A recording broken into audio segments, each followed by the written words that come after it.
Hi friends, how are you friends. हम देख रहे हैं इंडियन एविडेंस एक्ट 1872 का चैप्टर 2 जो डील करता है रिलेवेंसी ऑफ फैक्ट से, जिसमें हमने इसके पहले के लेक्चर में सेक्शन 21 देखा था।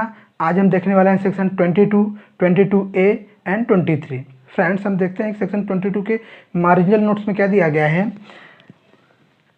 When oral admissions as to contents of document are relevant. When oral admissions as to contents of document are relevant means दस्तावेजों की अंतर्वस्तु के बारे में मौखिक स्वीकृतियाँ कब सुसंगत होती हैं।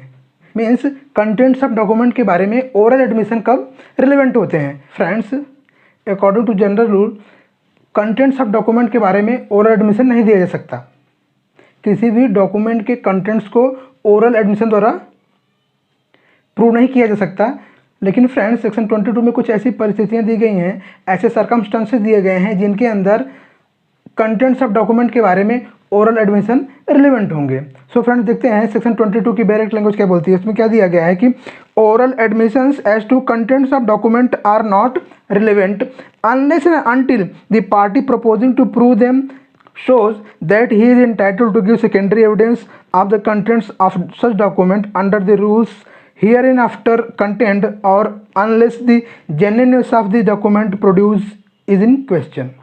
फ्रेंड्स, में क्या दिया गया है कि oral admission as to contents of documents are not relevant means किसी भी डॉक्यूमेंट के कंटेंट्स के बारे में ओरल एडमिशन जो है वो रिलेवेंट नहीं होंगे। आगे क्या दिया गया है कि unless and until the party proposing to prove them shows that he is entitled to give secondary evidence of the contents of such document under the rules hereinafter contained. किसी भी डॉक्यूमेंट के कंटेंट्स के बारे में oral admission तब तक relevant नहीं होंगे जब तक कि वह व्यक्ति जो उस डॉक्यूमेंट के कंटेंट्स को ओरल एडमिशन द्वारा प्रूव करना चाहता है, ओरल एडमिशन द्वारा साबित करना चाहता है, वह यह शो नहीं करता, यह दर्शित नहीं करता कि वह व्यक्ति इंटाइटल है उस डॉक्यूमेंट के कंटेंट को प्रूव करने के लिए सेकेंडरी एविडेंस द्वारा, जिस कायदे के रूल के अनुसार जो आगे दिए गए हैं। सो फ्रेंड्स, और इसमें आगे क्या दिया गया है कि और unless the genuineness of a document produce is in question, अथवा तब तक जब तक कि जो डॉक्यूमेंट प्रोड्यूस किया गया है उसके जेन्युइननेस पे कोई प्रश्न निर्माण न हो। अगर जो डॉक्यूमेंट प्रोड्यूस किया गया है उसके जेन्युइननेस पे, उसके असली होने पे कोई प्रश्न निर्माण होता है तो भी वह व्यक्ति उस डॉक्यूमेंट के कंटेंट्स के बारे में ओरल एविडेंस दे सकता है और वो रिलेवेंट होंगे। फ्रेंड्स, अगर इसको हम सिंपल भाषा में समझें तो किसी भी डॉक्यूमेंट के कंटेंट्स को ओरल एडमिशन द्वारा प्रूव नहीं किया जा सकेगा। मीन्स किसी भी डॉक्यूमेंट के कंटेंट्स के बारे में अगर ओरल एडमिशन दिया जाता है तो वो रिलेवेंट नहीं होगा। कब तक? जब तक कि वह व्यक्ति जो उस डॉक्यूमेंट के कंटेंट्स को ओरल एडमिशन द्वारा प्रूव करना चाहता है, साबित करना चाहता है, वह यह शो नहीं करता, यह दर्शित नहीं करता कि वह इंटाइटल है उस डॉक्यूमेंट के कंटेंट्स को प्रूव करने के लिए सेकेंडरी एविडेंस द्वारा, जैसा कि सेक्शन 65 में दिया गया है। फ्रेंड्स, सेक्शन 65 में point number A to G ऐसे 7 पॉइंट दिए गए हैं जिनके अनुसार कोई भी व्यक्ति किसी डॉक्यूमेंट के कंटेंट्स को, उसकी कंडीशन को या फिर उसके एग्जिस्टेंस को सेकेंडरी एविडेंस द्वारा प्रूव कर सकता है। तो अगर वह व्यक्ति उस डॉक्यूमेंट के कंटेंट्स के बारे में सेकेंडरी एविडेंस देने के लिए इंटाइटल है अंडर सेक्शन 65 के पॉइंट A to G के अंदर, तो ही वह व्यक्ति उस डॉक्यूमेंट के कंटेंट्स को ओरल एडमिशन द्वारा साबित कर सकता है, अदरवाइज नहीं। और आगे क्या दिया गया है कि जो डॉक्यूमेंट प्रोड्यूस किया गया है, अगर उस डॉक्यूमेंट के जेन्युइननेस पे कोई प्रश्न निर्माण होता है कि वो डॉक्यूमेंट असली है कि नकली है, जेन्युइन है कि फेक है, अगर ऐसा कोई प्रश्न निर्माण होता है तो भी वह व्यक्ति उस डॉक्यूमेंट के कंटेंट्स को ओरल एडमिशन द्वारा प्रूव कर सकता है। सो फ्रेंड्स, इन दोनों केसेस में पहला कि जब वह व्यक्ति इंटाइटल है उस डॉक्यूमेंट के कंटेंट्स को प्रूव करने के लिए, सेकेंडरी एविडेंस देने के लिए under section 65 A to G के अंदर, या फिर वो जो डॉक्यूमेंट प्रोड्यूस किया गया है उसके जेन्युइननेस पे कोई प्रश्न निर्माण होता है कि वो डॉक्यूमेंट जेन्युइन है कि फेक है, अगर ऐसा कोई प्रश्न निर्माण होता है तो भी वो उस डॉक्यूमेंट के कंटेंट्स को प्रूव करने के लिए ओरल एडमिशन दे सकता है। इन दोनों परिस्थितियों में उस डॉक्यूमेंट के कंटेंट्स को प्रूव करने के लिए ओरल एडमिशन जो है वो रिलेवेंट होंगे, अदरवाइज नहीं।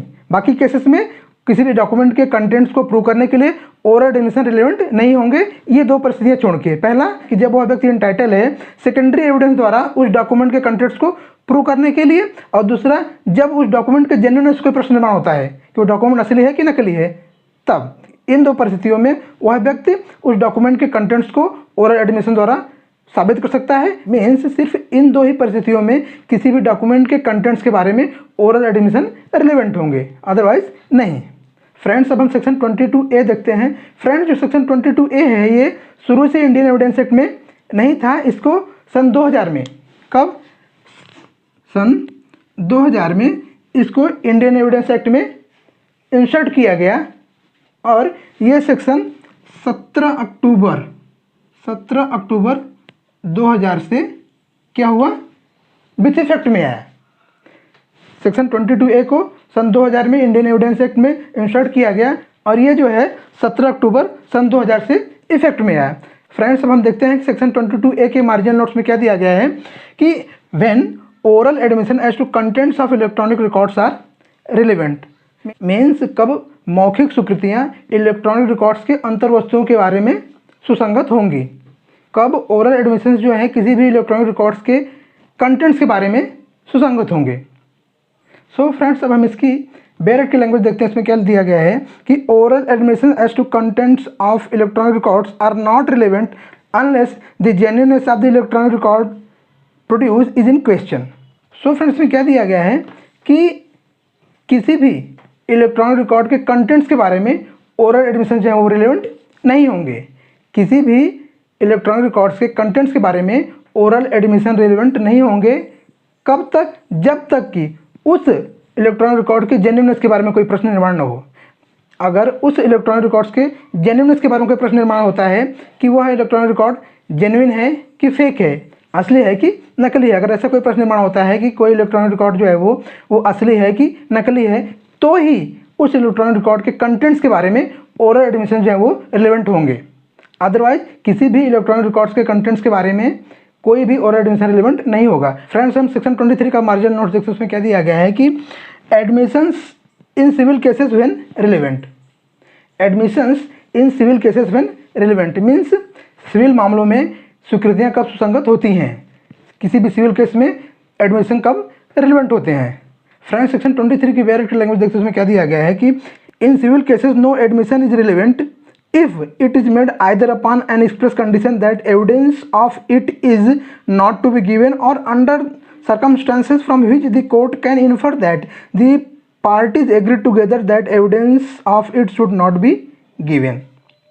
फ्रेंड्स में क्या दिया गया है कि in civil cases no admission is relevant means किसी भी सिविल मामलों में स्वीकृतियाँ जो हैं वो सुसंगत नहीं है, किसी भी सिविल केस में एडमिशन रिलेवेंट नहीं है। If it is made either upon an express condition that evidence of it is not to be given, अगर वे स्वीकृतियाँ या फिर वे एडमिशंस इस एक्सप्रेस कंडीशन में दी गई हैं कि उनके बारे में एविडेंस नहीं दिया जाएगा। और आगे क्या दिया गया है कि और under circumstances from which the court can infer that the parties agree together that the evidence of it should not be given, या फिर वे स्वीकृतियाँ ऐसी परिस्थिति में की गई हैं कि जिससे न्यायालय अनुमान लगा सके कि दोनों पक्षकार जो हैं वो इस बात पे एग्री हो गए हैं, इस बात पे सहमत हो गए हैं कि उस एडमिशन के बारे में कोई भी साक्ष्य नहीं दिया जाना चाहिए। फ्रेंड्स अगर इसको हम सिंपल भाषा में समझें तो सिविल केसेस में एडमिशन जो है वो रिलेवेंट होते हैं, लेकिन सेक्शन 23 में क्या दिया गया है कि किसी भी सिविल मामलों में किसी भी सिविल केस में एडमिशन जो है वो रिलेवेंट नहीं होंगे अगर वे एडमिशन इस एक्सप्रेस कंडीशन में दिए गए हैं कि उसके बारे में एविडेंस नहीं दिया जाएगा, या फिर वे एडमिशन ऐसी परिस्थिति में दिए गए हैं, ऐसे सर्कमस्टेंसेस में दिया गया है कि कोर्ट अनुमान लगा सके कि जो उस केस के पक्षकार हैं वो दोनों पक्षकार आपस में सहमत हो गए हैं, एग्री हो गए हैं कि उस एडमिशन के बारे में एविडेंस नहीं दिया जाना चाहिए। अगर ऐसी परिस्थितियाँ हैं तो ही सिविल मामलों में एडमिशन जो है वो रिलेवेंट नहीं होगा, अदरवाइज सिविल मामलों में एडमिशंस जो है वो रिलेवेंट होते हैं अगर वे एडमिशन इस एक्सप्रेस कंडीशन दिए गए हैं कि उनके बारे में साक्ष्य नहीं दिया जाएगा, या फिर ऐसे सर्कमस्टेंसेस दिए गए हैं जिससे कि कोर्ट अनुमान लगा सके कि उस केस के जो पक्षकार हैं वो पक्षकार आपस में एग्री हो गए हैं, सहमत हो गए हैं कि उस एडमिशन के बारे में साक्ष्य नहीं दिया जाना चाहिए, तो ही सिविल मामलों में एडमिशन रिलेवेंट नहीं होंगे, अदरवाइज सिविल मामलों में एडमिशन जो है वो रिलेवेंट होते हैं।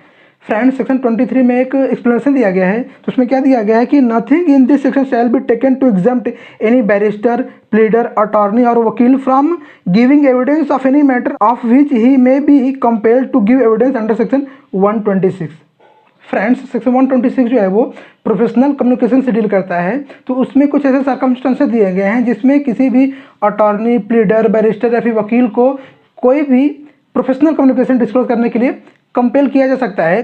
तो इस एक्सप्लेनेशन में यह दिया गया है कि इस सेक्शन की ऐसी कोई भी बात किसी भी बैरिस्टर, अटॉर्नी, प्लीडर या फिर वकील को किसी ऐसी बात के बारे में साक्ष्य देने से छूट देने वाली नहीं मानी जाएगी जिसके लिए उस बैरिस्टर, प्लीडर, वकील या फिर अटॉर्नी को सेक्शन 126 के अंदर कंपेल किया जा सकता है।